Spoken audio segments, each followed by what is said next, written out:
آپ کا ایک محبوب ہے جس سے آپ کو محبت ہے، وہ محبوب سے ملاقات نہیں ہوتی، یا محبوب وہاں رہتا نہیں ہے، کہیں باہر ہے، آپ اس کا صرف گھر جا کے دیکھتے ہیں کہ اس گھر میں یہ میرے محبوب کا گھر ہے، میرا محبوب یہاں رہتا ہے، رہتا تھا، وفات ہو جاتی ہے اس کے بعد بھی دیکھتے ہیں کہ یہاں رہا کرتا تھا، ان جگہوں کو دیکھتے ہیں۔ ہم جاتے ہیں نا غار ہرا کو دیکھنے کے لیے، یہ سارے مناسک جو جگہیں جا دیکھتے ہیں، عرفات میں جاتے ہیں، اللہ پاک گھماتا، یہ سب محبت آثاری کے مظاہر ہیں۔ کوئی کہہ دے کہ یہ کیا محبت مجنونانہ کام ہے، لیلا کی گلیوں میں مجنو گھومتا پھرتا تھا کہ یہاں میری لیلا گزرتی، ان جگہوں پہ رہتی تھی، ان جگہوں پہ کھیلتی تھی،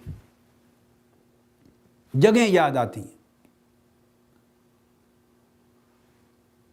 تو اگر یہ تصور کسی کے ذہن میں نہ آئے بھئی یہ کوئی شرعی طور پہ سمجھے کہ یہ کیا چیز ہے، تو بھئی یہ وہی چیز ہے جو سارے مناسک حج میں اللہ پاک بندوں سے کرواتا ہے۔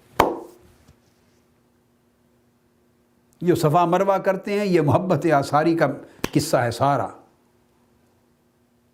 یہ مجنونانہ قصہ ہے، محبت آثار ہے۔ یہاں اللہ کی مقبول بندی حضرت ہاجرہ دوڑی تھی، آپ بھی دوڑتے ہیں۔ یہاں پہاڑ کی چوٹی پر اسماعیل علیہ السلام نے ایڑیاں رگڑی تھی، آپ بھی رگڑتے ہیں۔ یہاں سے چشمہ پانی کا پھوٹ اٹھتا تھا، وہ آب زمزم آقا علیہ السلام نے بھی پیا اور امت کو بھی پلایا آج تک۔ یہ سب محبت آثاری ہے، یہ آثار کی باتیں ہیں۔ حتیٰ کہ کعبۃ اللہ بنانا اور کعبے کا طواف کرنا بھی محبت آثاری ہے۔ کو اللہ پاک کی کا ریزیڈنس تھوڑا ہے یہ، اللہ پاک کا ایکچولی کو رہنے کا گھر تو نہیں ہے نا، وہ تو عرش پہ بھی نہیں رہتا، وہ تو مکان سے بھی پاک ہے۔ اس لیے اللہ رب العزت مکان کے بعد اس کے عالم کو لا مکان کا نام دیتے ہیں، اس کا مکان ہی کوئی نہیں۔ تو جس رب کا مکان نہیں اس کو بیت اللہ کیوں کہتے ہیں؟ یہ اللہ کا گھر ہے۔ کیوں بنایا اس کو؟ یہ اللہ کا گھر ہے، وہ تو مکان سے پاک ہے۔ یہ نسبت آثار ہے کہ جب اللہ پاک نے آدم علیہ السلام کو بھیجا اور اللہ نے اپنی عبادت کے لیے کہا کہ ایک نسبت، ایک توجہ کے لیے کوئی سمت، ڈائریکشن متعین کی جائے جہاں لوگ آئیں، میری عبادت کریں اور میرے گھر کا طواف کریں، تو ملائکہ کو بھیجا آدم علیہ السلام کے ساتھ مدد کرنے کے لیے، تو مل کے اللہ پاک نے اپنا گھر بنوایا، اس ایک بنایا کہ تعمیر کرو، اسے تشریفاً اپنا گھر ہونے کا نام دے دیا، تشریفاً شرف بخشنے کے لیے، اسے اعزاز دینے کے لیے ایک نسبت دے دی، میرا گھر ہے۔ تب سے وہ اللہ کا گھر چلا آ رہا ہے۔ اگر آپ کہیں اس میں اللہ رہتا ہے تو اس میں اتنا ہی رہتا ہے جتنا آپ کے دل میں رہتا ہے، اگر کوئی اس کو یاد کرنے والا ہو۔ مرد مومن کے دل میں جتنا رہتا ہے اس سے زیادہ نہیں رہتا کسی اور گھر میں، تو اللہ مرد مومن کے دل میں رہتا ہے۔ اسی طرح خانہ کعبہ میں بھی رہتا ہے، نحن اقرب الیہ من حبل الورید، وہ آپ کی شاہ رگ سے بھی قریب رہتا ہے، آپ کے اندر بھی رہتا ہے، باہر بھی رہتا ہے۔ تو اللہ کا رہنا تو اس طرح ہوتا ہے، مگر ایک نسبت دے دی آثار کی، اب منسوب ہو گیا یہ اللہ کا گھر ہے، اللہ پاک نے نسبت دے دی، اب یہ اس کو نسبت آثاری کہتے ہیں۔ اب لوگ یہاں سے چلتے ہیں، حکم دے دیا یہاں سے چلتے، وَلِلَّهِ عَلَى النَّاسِ حِجُّ الْبَيْتِ مَنِ اسْتَطَاعَ إِلَيْهِ سَبِيلًا، اللہ کے گھر کی جا کے زیارت کرو۔ سبحان اللہ، اللہ کے گھر کی زیارت ہو رہی، اللہ کا گھر بنا دیا۔ تو یہ آثار ہیں، یہ آثار ہیں۔